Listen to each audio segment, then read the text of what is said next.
Ողջույն, այսօր գտնվում եմ Mix Drive-ի Մալաթիա Սեբաստիա մասնաճյուղում, որպեսզի ընկեր Արթուրին ուղղեմ ինձ եւ իմ ընկերների հարազատներին հուզող քննական կարգի հետ կապված բոլոր հարցերը։ Բարև ձեզ, ընկեր Արթուր։ Բարև Սյուզան։ Քանի հարց գոյություն ունի քննական հարցերում եւ քանի հարցին պետք է ճիշտ պատասխանել, որպեսզի համարվի անցողիկ։ Քննական տոմսերում գոյություն ունի 1000-ից ավել հարց։ Նու կլորացնենք 1200 հարց, 1100 քանի հարց է, ինչ եմ ասում կլորացնենք, քանի որ այնտեղ գոյություն ունեն հարցեր կրկնվող։ Ընդհանուր 55 թեստ գոյություն ունի։ Ամեն թեստ իր մեջ ներառում է 20 հարց։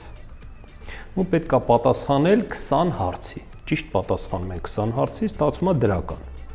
Բայց դրականը նաև 19 եւ 18 հարցերի ճիշտ պատասխանի դեպքում, այսինքն երկու հարցի կարելի է սխալ պատասխանել։ 17-ը արդեն անցողիկ չի։ 17-ը անցողիկ չի, 18 եւ ավել։ Այո, շատ ճիշտ է։ Հանձնած տեսական քննությունը որքան ժամանակ է մնում ուժի մեջ, մինչ գործնական քննություն հանձնելը։ Տեսական քննությունը հանձնելու օրվանից վայից հաշված 1 տարի ուժի մեջ կլինի։ Նու 1 տարվա ընթացքում տվյալ ուսանողը երբ պատրաստ կլինի, կարող է դիմել գործնական քննությանը։ Եթե իհարկե դրական կհանձնի շատ ավելի լավ, եթե ոչ, ինքը 1 տարի հնարավորություն ունի անընդհատ գրանցվելու քննությունը գործնական հանձնելու։ Ինչ կարող եք ասել հոգեբանական թեստերի հետ կապված։ Նու հոգեբանական թեստերը մինչև այդ 20 հարցին պատասխանելը ձեզ հանդիպելու է այնտեղ 3 հարց։ Ճիշտ է, ասում են հոգեբանական թեստեր, բայց տեսողությունն է ստուգում։ Լսած կլինես, չէ՞, դալտոնիզմ։ Մարդիկ կան, որ իհարկե գույները իրարից չեն տարբերում։ Ու այնտեղ կան հարցեր վերաբերվող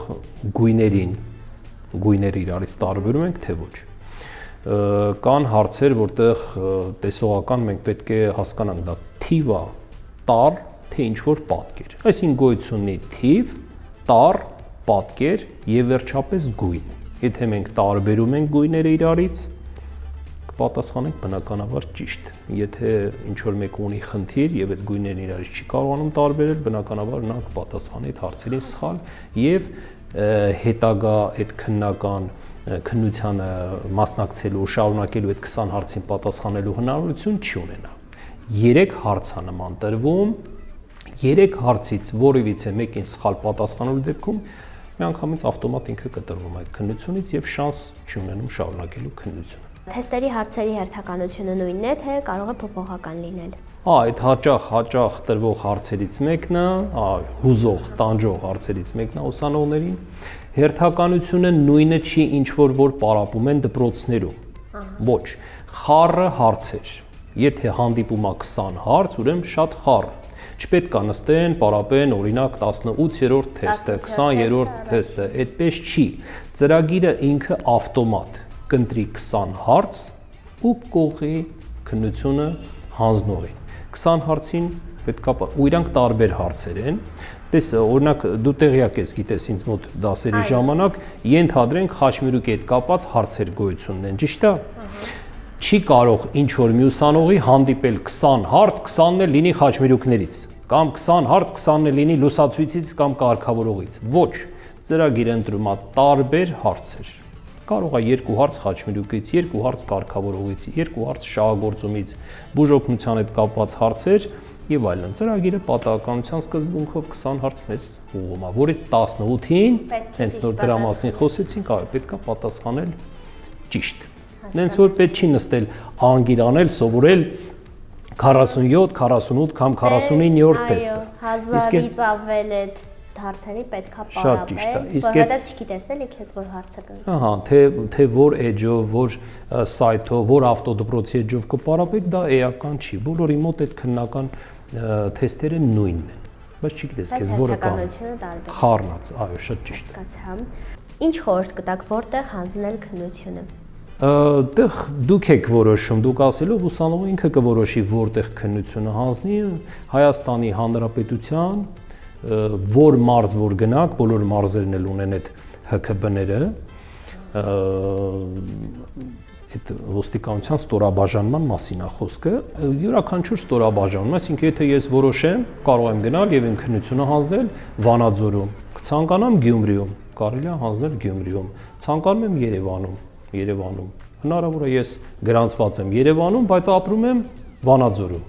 Պետք չի գալ հասնել Երևան քննություն հանձնելու համար։ Կարելի է այնտեղ հանձնել այդ քննությունը։ Որ էջով խորհուրդ կտաք պարապել քննական տոմսերը։ Որ էջով պարապել։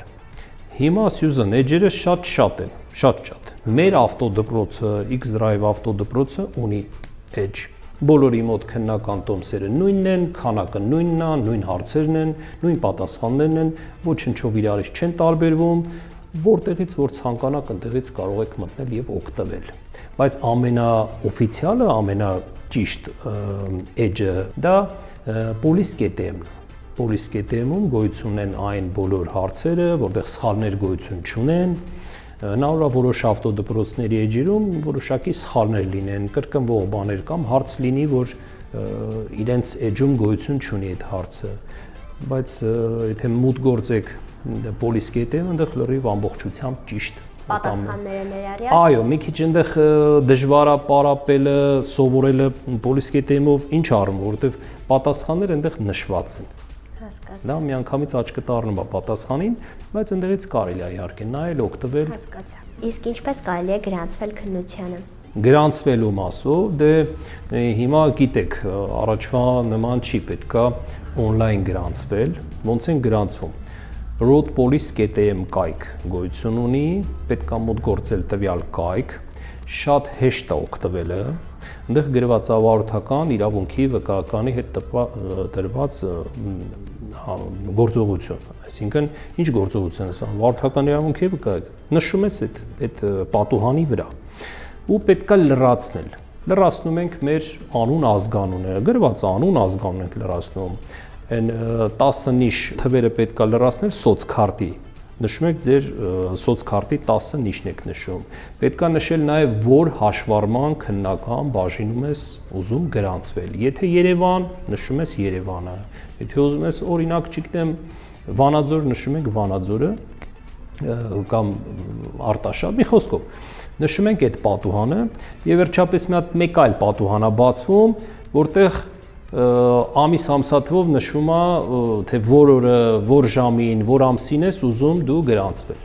Ուղղակի պետք է ուշադիր լինել այդ պատուհանին, որտեղ կան օրեր, որ հիմա կուտակումները շատ են, հերթերը շատ են իհարկե, որտեղ բոլորն էլ ուզում են վարորդական իրավունքի վկայական ձեռք բերել։ Եթե տվյալ օրը դուք ցանկանում եք, բայց պատուհանը փակ է, ձեզ չի թույլ տալիս, հնարավորություն չի տալիս մոտ գործել այդ պատուհանը, այդ օրը համարում ենք փակված։ Պետք է նշել մի ուրիշ օր, որտեղ որ թույլ է տալիս գրանցվել այդ օրին ու նշվում է նաև ժամը։ Թե որ օրը որ ժամին ես ուզում,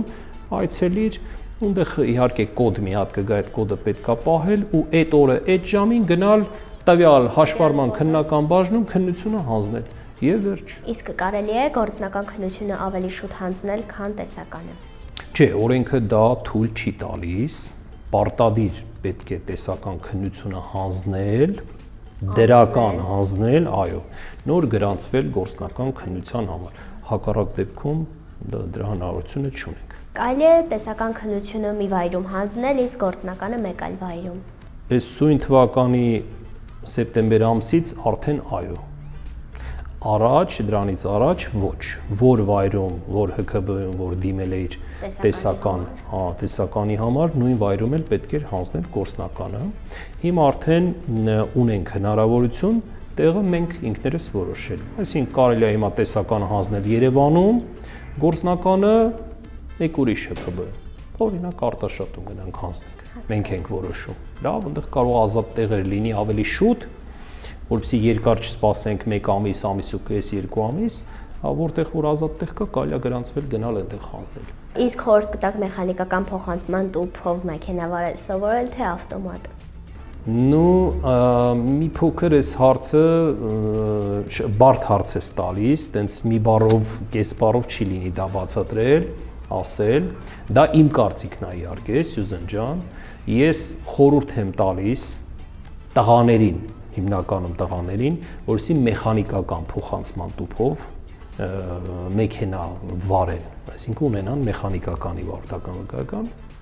Նու կանայք աղջիկները մի փոքր նեղվում են իրանք, դժվարանում են, նեղվել ասելով դժվարանում են մեքենա վարել մեխանիկական փոխանցման տուփով, ու իրանց որպես էլի խորհուրդ տալիս եմ բոլորին մեխանիկայով, ցանկալիա մեխանիկականով, դե եթե պատկերացրու մեխանիկական փոխանցման տուփով մեքենա կարողանում ես վարել, իհարկե ավտոմատը կլինի շատ հեշտ, ավտոմատով շատ հեշտ կլինի վարել։ Պատկերացնում ենք։ Արի մի փոքր կոպիտ օրինակ, պատկերացրու ես ծանրամարտիկ եմ։ Եթե ես այդ շտանգան 200 կիլո կարողանամ բարձրացնել ծանրը, ինչ ես կարծում 100 կիլոգրամ կարող եմ բարձրացնել, բնականաբար, չէ, բայց եթե 100 կիլոգրամ բարձրացնում եմ,